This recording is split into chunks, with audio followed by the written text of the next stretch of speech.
Who's getting the tickets this week? It appears to be the ladies. 514-790-0800. Get on the docket right now. Sandra and Maureen are already on the docket to tell us your cases. No Judge Wapner, no Judge Judy.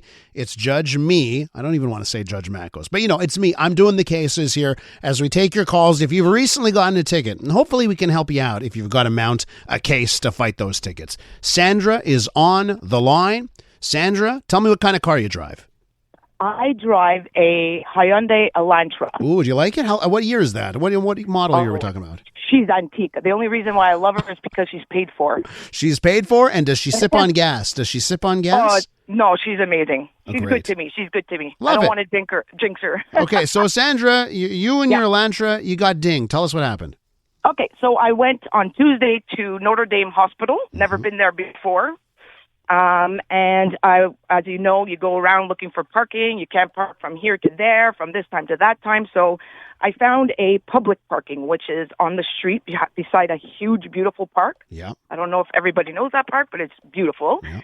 So I parked in front of the pole with my number, PB308, and I paid for that max time because I didn't know how long I was going to be in the hospital for. Put the ticket in my window. Off I went. Had 3 hours to go.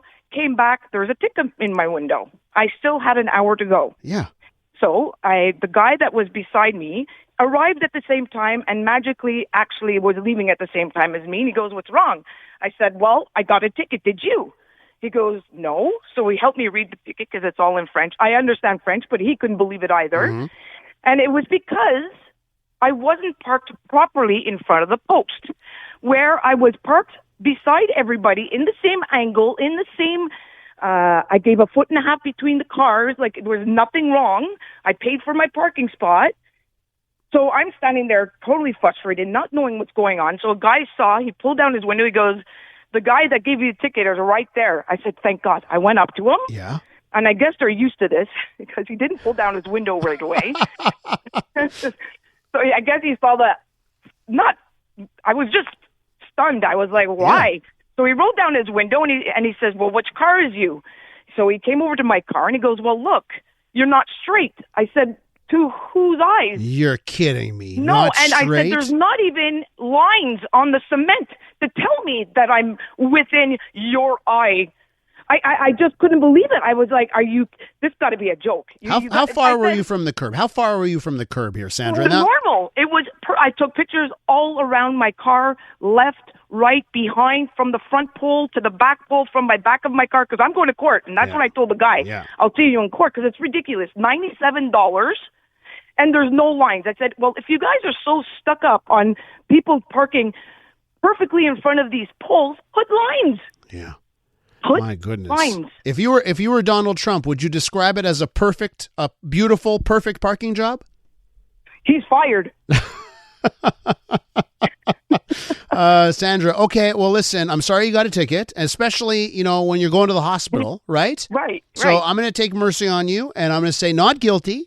And you fight. Make sure you're not going to get a ticket. You make sure that you print out all the photos. You can't bring it on. If you show your phone, they're going to be like, "We need to take your phone to submit it into evidence," right? So make sure you print everything out and you provide that it can be submitted to the court. Okay.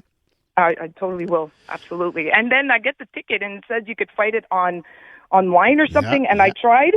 It's almost impossible to you can put an explanation, right? Yeah, I have to write it in the back of the ticket. Yeah. I guess, and send that in by mail with the pictures. Send the pictures. See what happens. Why not, right? Save yourself the day in court. But no, it sucks. I bet you're going to have to go fight in person. But thanks, Sandra, for the call. Keep fighting the good fight. Thank you so much. There you go, Sandra, right there. Let me go to Maureen in Saint-Hubert. Maureen, not one, but 2 tickets. What kind of car are you driving? A Honda Civic. Oh, that's a classic. That's a beautiful car. Do you know if it's made in Canada? Is it a made in Canada Civic? I'm not sure. I think it came from Ontario. Oh, well, you see, the court looks kindly on Canadian-made cars. So think about that. Find out. Tell the judge it's a Canadian-made car, Your Honor. Okay, Maureen, what happened to you? Okay. Last year, November the 17th, I went to church and I was coming out, and the depot just across the church. So I was turning to go into the depanneur. I saw the lady on a bicycle, and she was at the light, and the depanneur is about 25 feet away from the light. So I turn and go into the building there, and she hit me in the middle, the back of my car in the middle, and she fell. And when I heard the hit, I stopped right away, jumped out of my car to see what happened. I saw her on the floor. So a man just appeared from I don't know where, and he come, and me and him, we lift her up, and we ask her, well, what happened? How did you hit the car? She didn't answer. She's French, and I'm English. Anyways, she asked him if he's going to take her side, and he said yes. And he asked her if he's going to call the police. She said, no police. So I was thinking with my heart, and I says, okay, if she don't want to call the police, that's fine. I leave it like that. So I said, well, what's going to happen? We better take you to the hospital to see what happened to you. Yeah. And the guy says, well, he can't. He got to go. And I says, okay, I'm going to take you to the hospital. So I took her to Azure on the South Shore, I don't know, next to Charles Lemon. And when we go there, there's no doctor to take x-ray. So I says, you know what, come back in the car. She says, get out. I don't want you anymore. That was at the hospital. When I drop her at the beginning, I says, okay, I'm taking you in. She said, no, get out. And I says, I didn't bother with her. I know she probably in pain or something. Mm-hmm. So when there's no doctor there, I says, okay, come back in the car. I'm taking you to Charles Lemon. I put her in the car. I strap her up and take her to Charles Lemon. And she telling me to get out. She don't need me. I didn't bother with her. I go in with her to the emergency, and I tell the lady that she needs help and she need an x-ray. I'm not sure what she would need. She tell the lady she don't want me in the room. And I says, okay, it's her privacy. I leave her. So I waited outside, and I wait until they're taking her to take the x-ray. And then I leave because where I was parked, my hazard light was just going on. And you've done your civic duty at this point, driving this person around. Now, Maureen, was she really hurt? She was badly hurt in this? Well, what they told me. Okay, let me explain a little more. Yeah. She called the police. Yeah. She said, no police when she hit my car. Mm-hmm. Then she called the police at the hospital, and the police came to my home with 2 tickets. Now, Maureen, she says that you hit her, I imagine, right? So it's like she said. I have no idea what she told the police. What are the tickets for? I did not call the police, and that's 1 ticket. And I didn't give her my second name. We just exchanged name. I gave her my name, Maureen, and she gave me her name, Diane. And we just exchanged phone number. I called her twice and to find out how she's doing, how she's feeling. She didn't return any call. And the ticket, I got 2 tickets, both have 90 demerit points each. Oh, my God. And 1 ticket, I have to pay $322. The second one is $1,076. And I asked the police, I said, she hit me in the back, and she asked for mercy. And I took her to the hospital and everything. Maureen. And the police give me the ticket. Maureen, listen, you're a God-fearing woman that goes to church, okay? And you did that. You took this person to the hospital. You tried to take care of her. Okay, I think you deserve credit for that.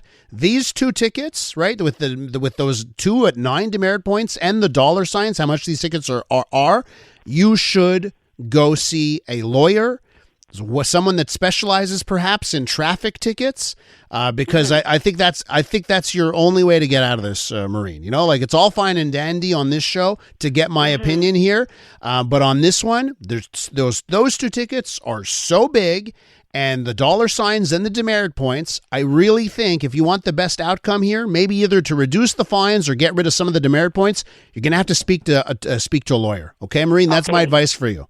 Okay, thank you. Maureen, take care. I was planning to do that anyways because I says it's not fair, you know. It's not. What she did, she turned behind my back and called the police. Well, Maureen, I think for everyone who's listening, you know what?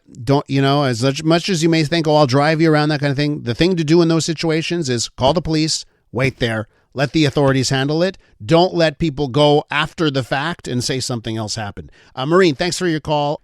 All right, let's get back to you on the phone lines with your traffic court cases. Frank's on the line. Frank, what are you driving?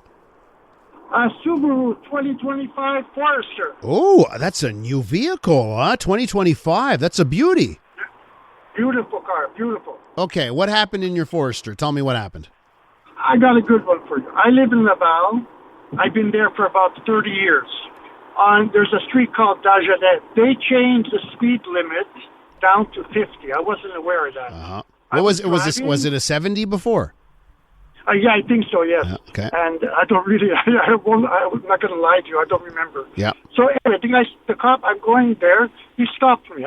He says, you were going 53 kilometers an hour. I says, big fine? He says, well, it's changed. You're going 3 kilometers over the speed limit. He stopped you for 3 over? He stopped 3 over? 3 kilometers. So I'm 3 over the limit. They should give you medals in this province if someone does 3. So I told the guy, I said, listen, I live here for 30 years. I said, I didn't know about this. Can you give me a chance? Yeah. He says, okay, I'll give you a chance on the speeding ticket. He says, but you were talking on your phone. I got to give you a ticket for your phone. I said, what do you mean talking on my phone? Yeah. So I saw you with your cellular phone. I said, listen, look at my car. Look at me. I have an iWatch. I have an automatic answering service in the car. I have my iPhone. I don't know. I don't need to pick up my phone. He says, no, I saw you on your phone. I said, listen. Frank, be honest with me. Be honest with me, Frank. You're on CJAD, the court of CJAD, whatever. You got to be honest here. Were you on your phone? I was not on the phone, and he gave me a ticket at 10:23. I went to Bell. I got all my report. I was not on the phone from 9 a.m. to 11 a.m. No calls whatsoever, in or out. No no internet, no swiping, scrolling. Nothing. No. He said I was talking on the phone. I was not. Uh-huh. So there's no calls that came in, no calls that came out. And I told him, I said, listen, buddy. I said, look, I could answer with my iWatch. I don't have to get my phone. Which is also illegal, by the way. The courts have ruled you can't use your iWatch, but that's neither here nor there. So, Frank, listen. Exactly. I'm going to tell you something. You swear you didn't use your phone. I swear I was not on the phone. Okay. 100% I was not on the phone. If I was, I shut up and take my penalty. Listen. I was not on the phone. Frank, you got you have the data to back you up. You've just sworn. Yes, I do. You're going to swear in front of the judge, and I tell you what, that's a not guilty. You're not going to get a ticket? Yes. That's a not guilty, Frank. You fight that sucker, okay? Thanks very much. Thank you very much. Take care, Frank. Keep it easy there. Take it easy on Dagenet. Let me go to Mauro. Mauro, my man, what are you driving? Hey, Elias, big fan. I drive a Nissan Ariya 2025. Oh, okay. Wait, hold on a second. Before we get to thinking, how's the Ariya, by the way? I love it. First EV, and I'm never going back. That's anyone who gets an EV. You're not going back. You're not going back. Who's going back to $1.60 a liter? Who's going back to that? Okay, good. How's the room on the interior? Good. A little. A lot of room. A little small trunk, but I already knew that when I was buying it, so no complaints really. Okay. Well, it's a beauty of a vehicle. What happened to you? So, ironically, I contested my first ticket ever, and I went to the traffic court, whatever it is, in Saint Laurent, and I won the ticket, and I was all happy about it. And I go back to my car, and I have another ticket on my window as soon as I walk out of the courthouse. Yeah. So let me tell you, I got to a parking lot where there was, at that point, it was like I've only had the EV for maybe 2 weeks. Yeah. And there was one of those circuit electric things. Yeah. So I hooked it up. It was a snowstorm, and the parking lot was empty. I was the only car there. So I do as I do on most sidewalks, park parallel to the circuit electric, hook it up, went to court. Apparently, you're supposed to park perpendicular to it, but I had no other cars as reference, and there's snow on the ground, so you couldn't see the lines. And, so my ticket was parked wrong in an empty parking lot with snow charging my car. You have photos of how there's it's covered. The snow. By the time I took pictures, there were other cars, but, I'll explain that when I got there, it was the empty lot. Okay, so, Mauro, you got to fight. And then you have to be really, really careful how you park the next time you show up at the courthouse. Oh, yeah. I know how to park now very well. Oh, boy. Sorry about that, Mauro. It gave me a good chuckle there. I appreciate it, and I'll give you a not guilty. How about that? I'll take it. All right, Mauro, take care. Have a good one. You too. Okay, can't get to everyone here. Michael on the docket there. Call back next week, okay, Michael? We'd love to hear your story next week on the next edition of Traffic Court. Thanks for all of those calls.